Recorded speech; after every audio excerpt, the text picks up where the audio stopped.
hands-on manner of which he has embraced the aid here from the American Rescue Plan, and his understanding of its impact on people makes him uniquely qualified to serve in this area, and also the person that we're calling upon to introduce our special guest, Mayor Bronin.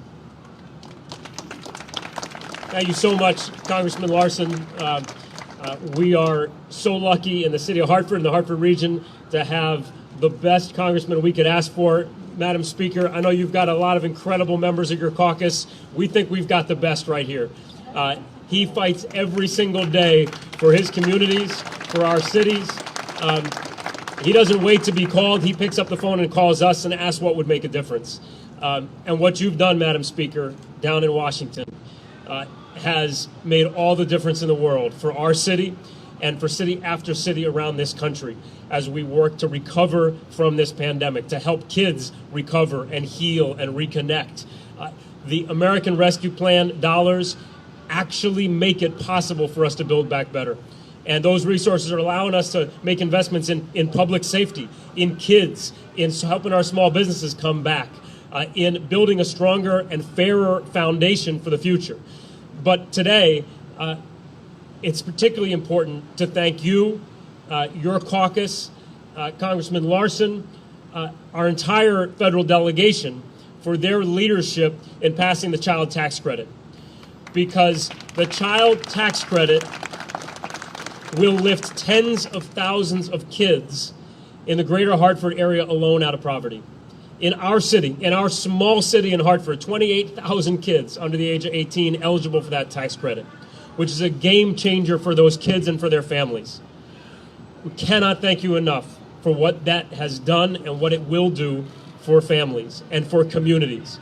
And I also just want to say that it makes all the difference in the world when you've got federal and state and local working side by side together. A governor who took the opportunity to expand Connecticut's own earned income tax credit to build on what was being done at the federal level, who's worked side by side to make sure those resources got out there quickly. A Biden administration that heard that it was a little difficult to sign folks up for the tax credit if they weren't already signed up, and they immediately responded and made it easier. That kind of partnership is what our communities need. And so it's an incredible honor to be able to join everybody here to say thank you, Madam Speaker, Congressman, for what you have done. And also, most importantly, to get to introduce somebody who truly speaks for our community and for countless other communities. Carmen Rodriguez is a grandma of 9 grandkids. She picks them up after school. She takes care of them. And the child tax credit has made it possible for her and for the mothers of her grandkids to get them the school supplies they need, to make sure they don't have to choose between food and medicine or school supplies. Carmen, you have shown so much courage in your work with Mothers United Against Violence, in your work strengthening our community every day, but it's an incredible honor to have the chance to turn this over so that not just Connecticut, but our country. Good afternoon, everyone. I'm a member of the United Against Violence. They are important members of our community since 2003. And I'm here because I want to thank the Congressman and everyone for the rescue plan, the American Rescue Plan. The child credit was gratefully needed. These kids education is a year behind or more. These kids were falling behind, and with this money, we could educate our kids and catch them up to the times.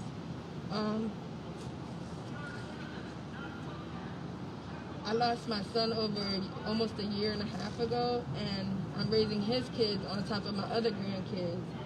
And without a father, now this money is stepping up and helping with the kids' education and keeping them focused and on the right track so that they won't fall through the cracks and be a part of our system.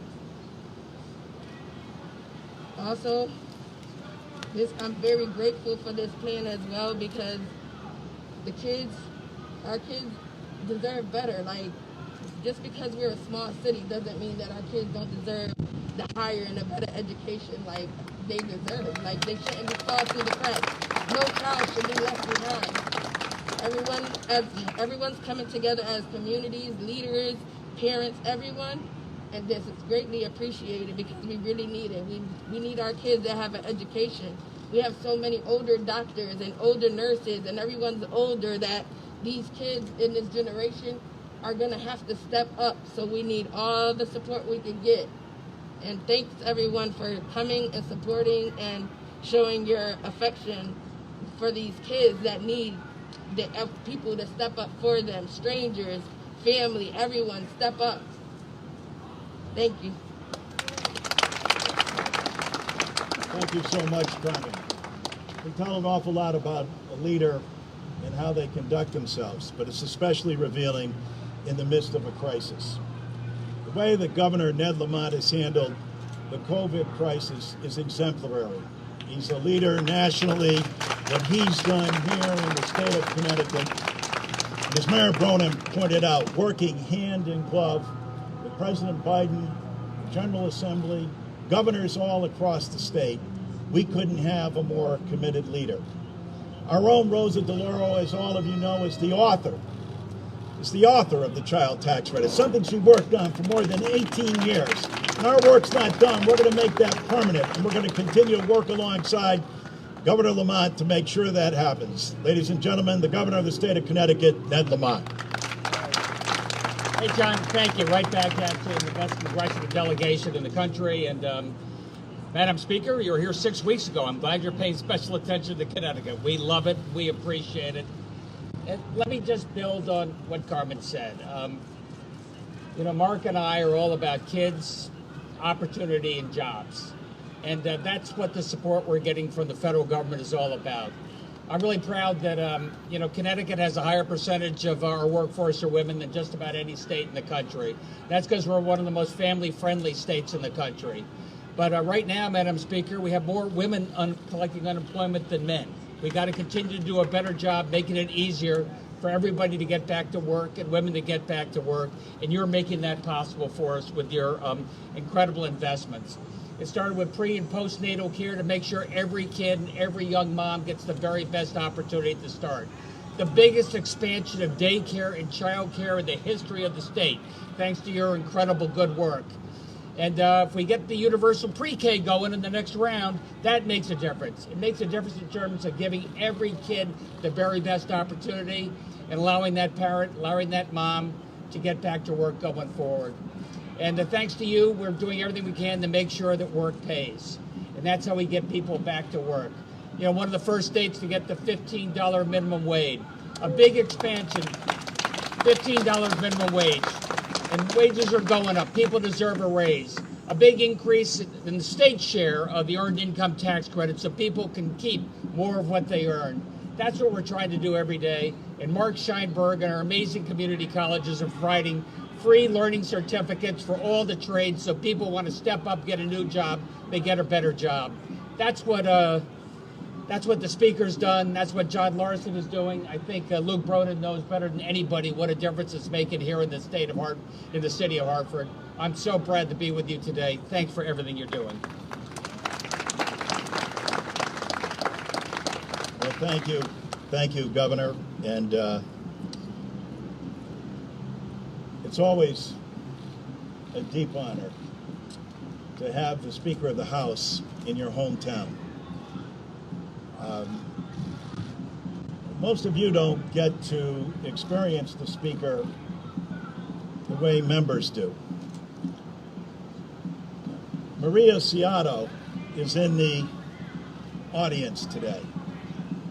All of you here know Billy Ciotto.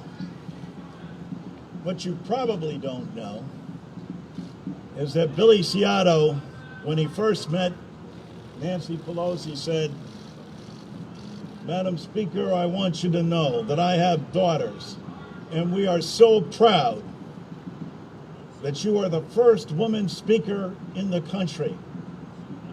But I'm mostly proud that you are the first Italian speaker in the country."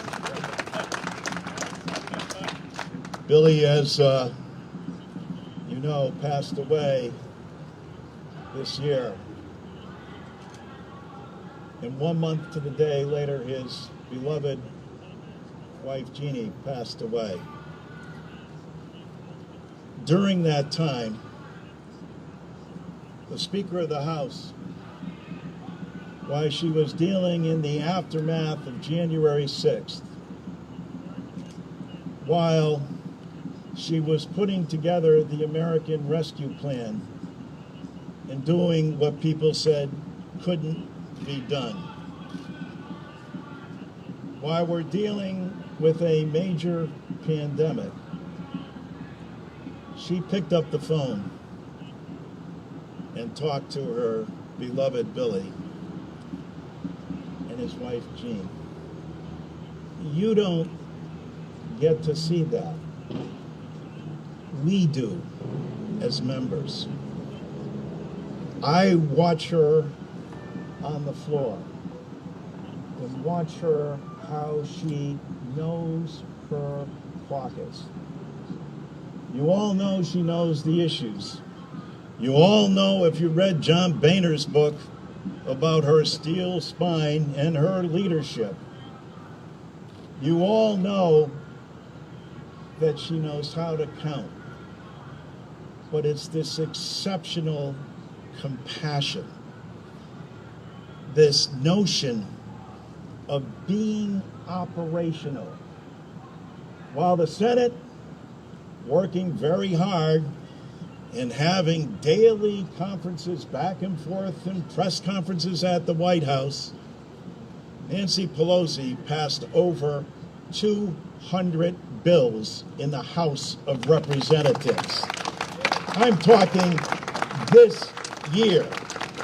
And they sit there, and it's why she will go down in history as one of the most consequential speakers in United States history, rivaling Henry Clay, Sam Rayburn, Tip O'Neill.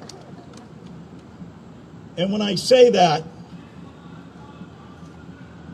it's not without example. I could cite piece of legislation after legislation, but Rod Yargood, a West Hartford father, talked about what she did for him, and standing up and saying, you know, the Affordable Care Act was so vital to me. And then all of a sudden the Republicans tried to strip that away. But under the leadership of Nancy Pelosi, we brought it back. And his premium went from $1,400 to under $100. And he said, you know what I'm going to do with that money?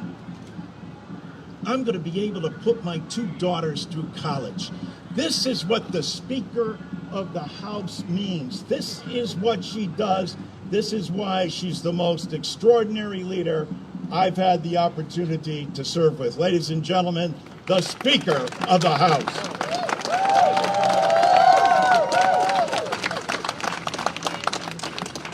I think that introduction may be longer than my remarks, but I can't promise because, you know, when a politician says, I'll be brief, that's a very dangerous phrase. But I will strive to be succinct. It is an honor to be here at Goodwin College, Mr. President. Thank you for your extraordinary work, your great leadership, enabling people to be prepared to go into the workforce so they can take care of their families and reach their personal aspirations is probably the most important work that any of us has to do. Thank you for making Goodwin College an example, a model for the country of how to train people for a job, to do so in a way that recognizes their family needs and their ability to balance it all. I'm honored to be here. I can't wait to come back again. And we've learned a lot from him just on this visit today. But don't worry, John Larson sings your praises regularly, and as you know, he can be generous with his remarks. So. In any event, what an honor it is to be at this school, this college. What an honor it is to be here with the governor of the state, a governor who has not only used the resources well that are out there from the federal government, he has also been an example of how we should prioritize what we're doing at the federal level so that it really works when it comes back to a state. And Governor, thank you for your leadership in so many ways, the minimum wage, earned income tax credit, you named so many things about the children. And you've been a great governor for the children. I think that's the best compliment of all. And Mayor Bronin, thank you for your leadership as well, taking your experience as one who worked in the Obama administration with Governor Malloy at the state level as a veteran of Afghanistan, so many ways, bringing all of that experience to bear as the mayor. So thank you so much for your leadership and also your, again, example. Now, Mr. Mayor, I want you to know something about John Larson. When we were writing these bills, Governor, you'll know what I'm saying, no offense, the governors wanted all the money. Not Governor Lamont, he understood.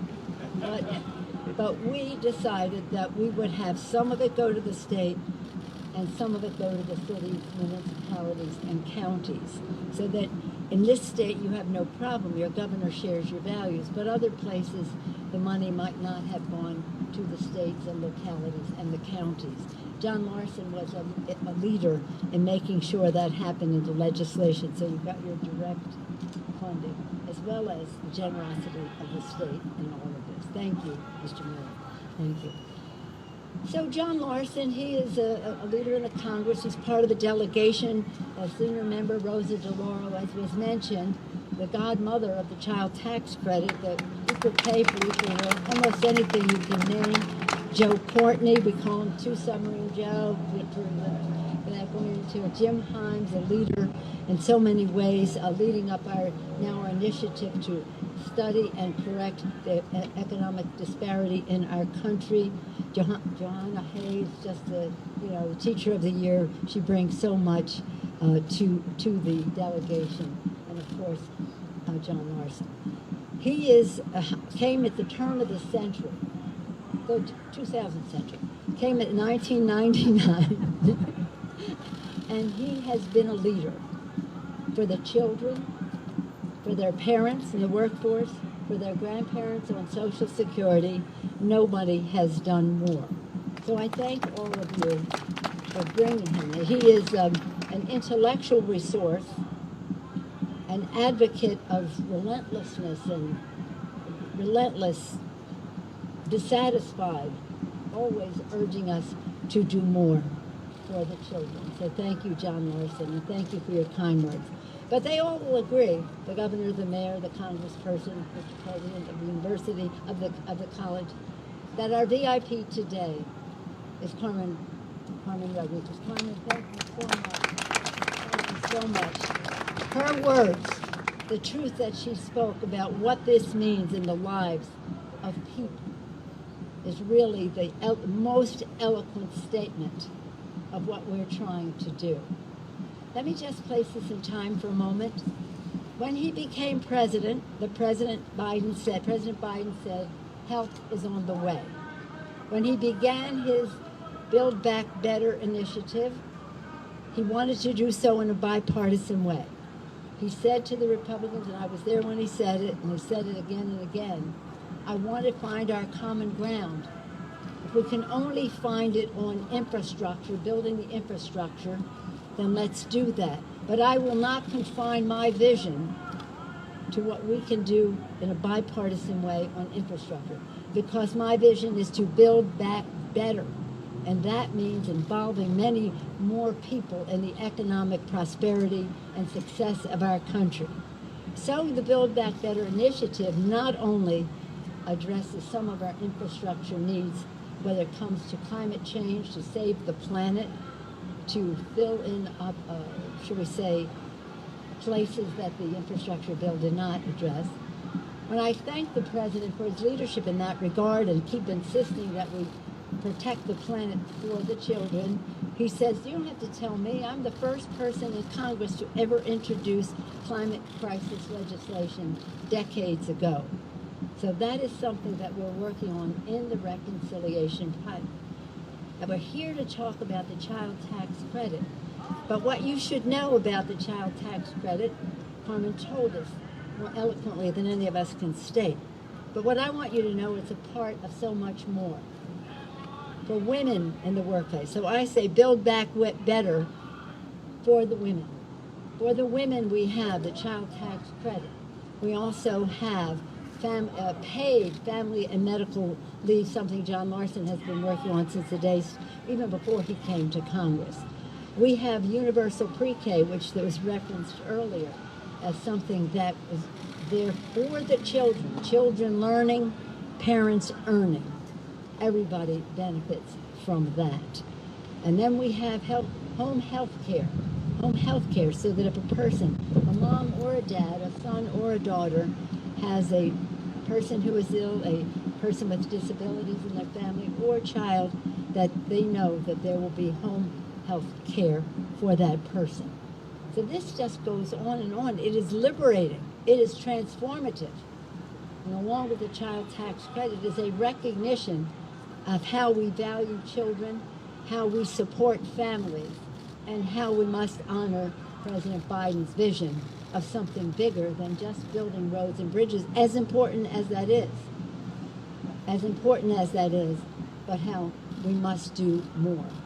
So I appreciate that. I'll tell the President to say that. In any event, that is the plan. We expect to have this done in a matter of weeks. But in the meantime, in another week, the third check will go out for the child tax credit. That was part of the rescue package. The goal of the rescue package was to put vaccine in people's arms, money in people's pockets, prepare to put children safely in school, and people safely back at work. And that is what it is in the process of doing. But some of it, it was COVID-oriented. We want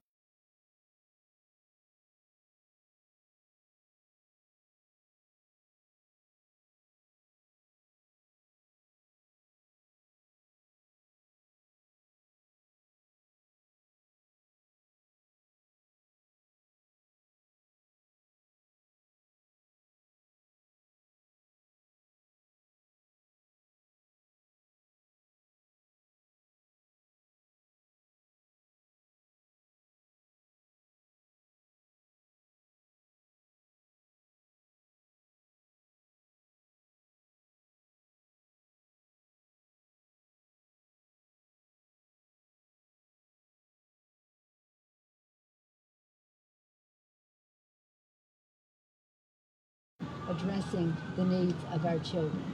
I just want to acknowledge Secretary of State Denise Miller. Well, I just want to acknowledge who was in, because this is so important to make sure that we respect those who are respecting the votes of the people as we go forward. So thank you to the Secretary of State. But anyway, thank all of you. And thank you to the people of Connecticut for sending such a distinguished delegation to the House and to the Senate, Senators Blumenthal and Murphy, and again electing such wonderful leaders in your state, in the city, the mayor, and in the state. Thank you all very much for being with us today. For the children, thank you so much, and thank you, John Larson. I yield back to the distinguished chairman of the Social Security Subcommittee in the Congress. Thank you, Madam Speaker, and thank you again for being here in East Hartford at Goodwin University. I want to thank all of our participants, the governor, the mayor, President Sheinberg, and of course, as the speaker said, Carmen Rodriguez, who I think exemplifies what the child tax credit was all about. A special shout out to Rosa DeLauro. 18 years to work on a piece of legislation. But finally, when we had a Democratic president, a Democratic Senate, and Speaker Pelosi, the bill became law. Congratulations, Rosa. More importantly, congratulations to working men and women all across this country. God bless you. Thank you so much. Michael Speaker, entertain a question or two. Can you let us know how you feel about infrastructure and if there's going to be something? Take a question or two. Whatever the speaker wants. You have midterm elections, or the history of midterm elections are not on your side. you feel a special pressure and urgency regarding the reconciliation bill as far as whether or not this may be sort of the last gasp for some truly large states? Well, I don't.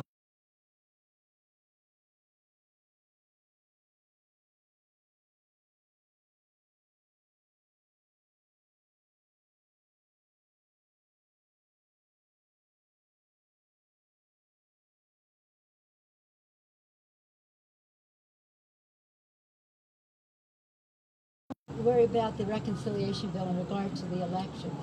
The reconciliation bill is about a vision for our country that is transformative, that frees people to reach their aspirations without concern that their children or their ill parents or their disabled relative are not cared for, and to do so in a way that gives children all the opportunity to go forward. It puts food on the table. I mean, you understand. There is so much disparity in our country.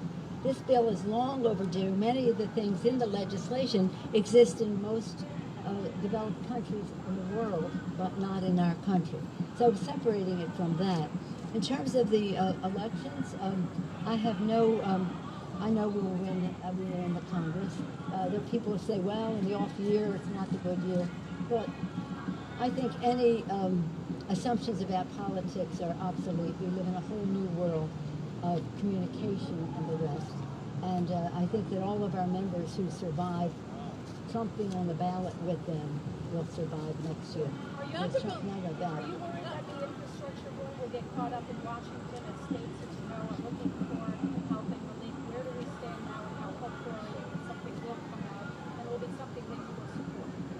Well, we all support the bill that came out of the Senate. It's a fine piece of bipartisanship, but it doesn't have everything, and it has practically nothing in terms of climate. And so we will address that in our bill. As I said, the president said, I'll do all we can in a bipartisan way, but I will not confine my vision to what we can do in a bipartisan way if we're not going to address the climate issues and meeting the needs of our families for the children. So we'll be fine. We're on our path.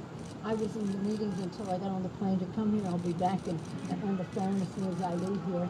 And we're on our path. That's what's really confident about it. So not to belittle a $3,000 tax credit, the cost of child care in the state of Connecticut for 1 year for one child is $20,000 a year. How are you going to get some of this other stuff passed? You know, through the Senate seems to be a roadblock. No, we'll have it in our bill. There are two different things we're doing. The child tax credit is money in the pockets for families to meet their needs, whatever they are, for their children. In the bill, we have hundreds of billions of dollars for child care tax credits. And it goes up pretty high in terms of the families that it will. It will be a middle income as well as an aspiring to middle class credit as well. Will it be That's similar why to it'll be. Will the income levels be similar to what the child tax credit was for the child care tax credit? We'll see. We're negotiating, but it'll be families. As I said, I don't want it to just be viewed as something for those who aspire to the middle class, because that would be reason enough to do it. But because we have middle class families who cannot afford child care, it's ridiculous that we don't have something so far. Since you asked about that, let me just tell you that 50 years ago, you're getting too hot to hear this story? 50 years ago, in 1971, the Congress of the United States sent a bipartisan bill to the president's desk. Everybody, not everybody, many people thought that President Nixon would sign the bill. Child care. It was about child care.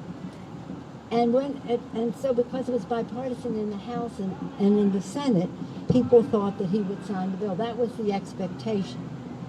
Somebody, this is before most of you were born, but somebody named Pat Buchanan intervened and made a cultural argument against it, that to have child care for our children was like being in the Soviet Union, that other people were taking care of people's children.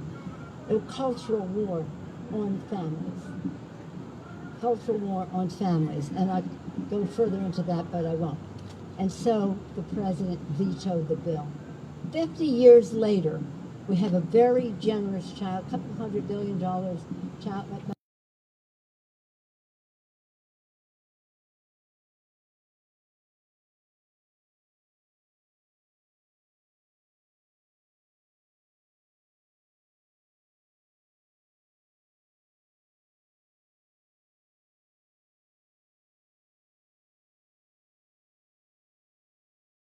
More. We'll see how it works out, but at least that a child tax credit and